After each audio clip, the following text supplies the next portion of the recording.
Hello and welcome to the Hawker Help Desk. I'm Kelly Royer with American Business Development Group representing EnerSys, the manufacturer of Hawker batteries. In this episode, I want to talk to you about how to use a conductance analyzer to test a battery. A battery conductance analyzer is an electronic measuring device that's used to test a battery's ability to conduct current. What it does is sends a low voltage signal through the battery and then the response is measured. It then takes that response and using Ohm's law gives you your calculated cold cranking amps. Now, while there are many different types of analyzers on the market, you want to ensure that you use one that actually reports back the results in numerical form for both your volts and your cranking amps. If all it does is report back good or bad battery, then how do you know how the analyzer came up with that decision? Now, before we actually test the battery, we want to inspect it. After all, there's no sense testing the battery if it can't pass inspection. If you're not sure how to do that, check out our Hawker Help Desk video on battery inspection. Now on with the test. All you simply do is grab the red lead and attach that to the battery's positive post. Then take the negative lead, or the black lead, and attach that to the battery's negative post.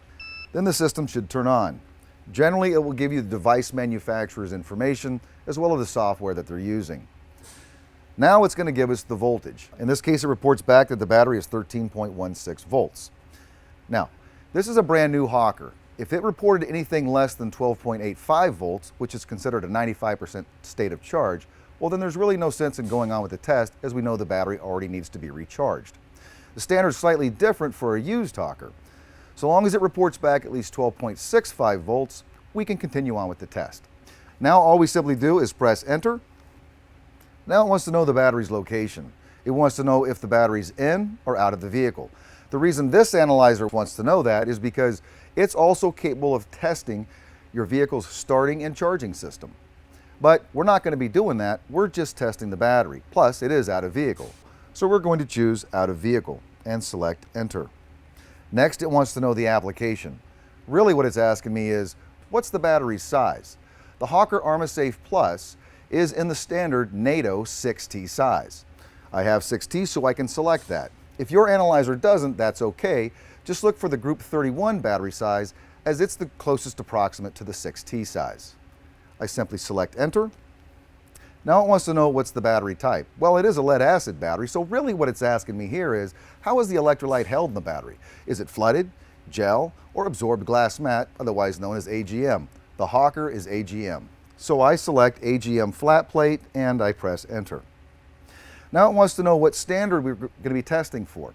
Are we testing for cranking amps, marine cranking amps, the SAE standard? There are many different standards. For us, we're testing cold cranking amps, so I choose CCA.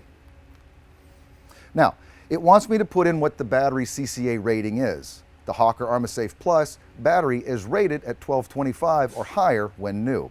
So I choose 1225 and I select enter. It now goes out and conducts its test and reports back the results. Now at the top, it's going to give me some verbiage. It might say good battery or bad battery. I don't use that information. Instead, I want to know the actual measured results. So I'm going to look for the battery's volts, which is 13.14, which is above 12.9.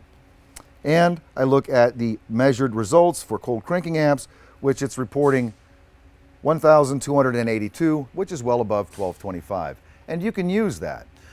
However, there's variability among the manufacturers and the conductance analyzers. So we at EnerSys highly recommend that you use a standard of 1400. Now, if the battery passes the test, it's ready for install. If not, you're going to need to recharge it. Don't forget, after you recharge it, you're going to need to test it. But you're going to wait at least 2 hours to test it. Otherwise, you could be measuring what is known as a surface charge. And that's going to be an elevated and inaccurate result. If you have any questions or any other battery-related issue, please visit us at hawkerbattery.com. While there, check out our one-page quarterly newsletter called Hawker Headlines, as well as our complete Hawker Help Desk training series in the Video Vault. Of course, you can always reach us on the Hawker hotline at 877-485-1472.